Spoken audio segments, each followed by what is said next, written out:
बाबा साहब भीमराव अम्बेडकर जी के द्वारा बनाए गए संविधान ने पहले आप चुनाव से ही हर गरीब को, हर वंचित को, हर दलित को अपना मत को उपयोग। दोस्तों फिर से आ चुके हैं एक और नई वीडियो लेकर। आज की वीडियो में देखने वाले हैं सीएम योगी ने भरे मंच से बाबा साहब अम्बेडकर के संविधान को लेकर दिया बहुत ही विस्फोटक बयान, जिसको सुन सारे भाजपाई दंग रह गए। सीएम योगी ने इस वीडियो के जरिए से दिया संविधान विरोधियों को बहुत ही करारा जवाब। चलिए देखते हैं video. Original video link description में। चलिए वीडियो शुरू करते हैं। तो हर दलित को अपना मत को उपयोग करने की पूरी स्वतंत्रता दी है और भारत के बड़े से बड़े व्यक्ति से लेकर के एक गरीब से गरीब व्यक्ति तक हर दलित को, हर वंचित को अपना मताधिकार के उपयोग करने की स्वतंत्रता अगर किसी ने दी है, फिर बाबा साहब भीमराव अम्बेडकर के द्वारा प्राप्त हो पाया और भारत दुनिया के अंदर सबसे बड़ा लोकतंत्र के रूप में अपने आप को स्थापित कर पाया।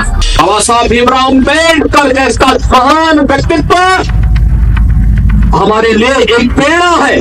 भारत के संविधान को लागू हुए 75 वर्ष पूरे हुए हैं, यानी बाबा साहब के द्वारा बनाए गए संविधान को लागू करने के 75 वर्ष पूर्ण होने के उपलक्ष्य में वीडियो को पूरा आज मुझे भी शेयर भी करें। भीम नगरी में बाबा साहब के स्मृति में आयोजित इस भव्य कार्यक्रम के साथ जुड़ने का सौभाग्य प्राप्त हो रहा है।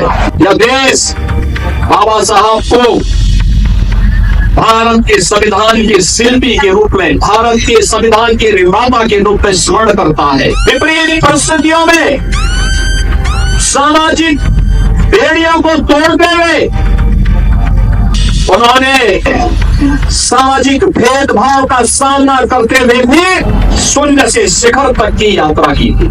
संघर्षों से तपा हुआ व्यक्ति, संघर्षों से बना हुआ व्यक्ति, संघर्षों से ही बड़ा हुआ व्यक्ति ही सिद्धि को प्राप्त करता है। बाबा साहब ने अपने संघर्षों से अर्जित करके न केवल भारत के अंदर वंचितों, दलितों, गरीबों के लिए बल्कि समाज के लिए एक प्रेरणा पुरुष बन करके, एक मार्गदर्शक बन करके उनके जीवन को उज्जवल बनाने का राह दिखाया।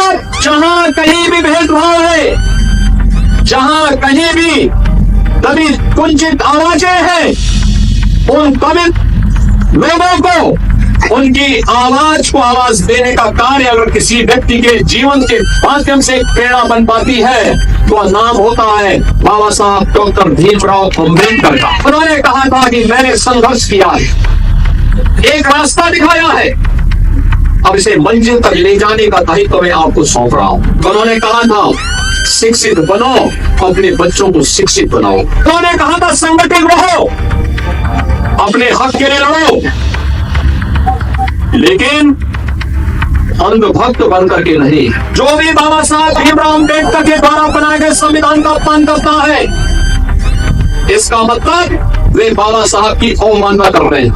याद करिए बाबा साहब को चुनाव हराने वाले कौन लोग थे। 1952 का चुनाव बाबा साहब को हराने वाले लोग कौन थे। 1954 का चुनाव बाबा साहब को हराने वाले कौन लोग। ये वही कांग्रेस है जिसने बाबा साहब भीमराव अम्बेडकर के द्वारा बनाए गए संविधान को समय समय पर अपमानित करने का काम किया। कौन नहीं जानता है बाबा साहब के द्वारा बनाए गए संविधान की प्रस्तावना को बदलने का काम। ये वीडियो यहीं पर खत्म करते हैं। अगर आप भी ऐसी वीडियो देखना पसंद करते हैं तो हमारे चैनल को जरूर सब्सक्राइब करें, वीडियो लाइक करें, वीडियो को ज़्यादा से ज़्यादा शेयर करें। थैंक्स फॉर वॉचिंग और अपनी राय कमेंट में जरूर दें।